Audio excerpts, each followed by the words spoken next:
دا ټاپک چې دی اپیلیپسي دی. اپیلیپسي مونږ په پښتو کې میرګي ته وایو. تاسو به اکثر لیدلی چې اکثر مریض چې دی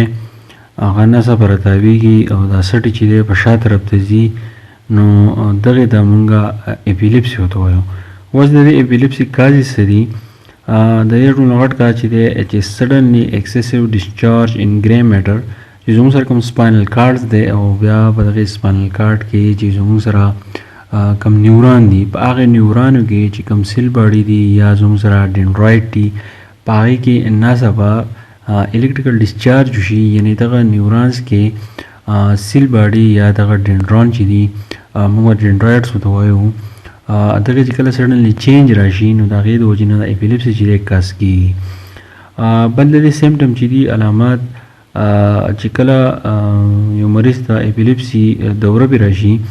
د مرګي، نو د کرایز دی چیغې وهي، پالینګ انکانشیس دی راتاو شي، بېهوشه شي، باډي بیکم ریجډ د ده چې جسم وي نو هغه ډېر زیات سخت شي، هینډز آر کلنچ دی خپل لاسونه راکاږي، د هغې نه موټي جوړوي، تھرو لیګز اینډ آرمز او د خپې او لاسونه چې دی غوځاري، بایټ سټنګ او دی چې دی خپله ژبه چیچي، او ایج ایج اف 30 چې کله د انسان ایج 30 ته ورسي نو 30 لږ مخکې او د 30 نه وروستو دا اپیلیپسي چې دا راځي.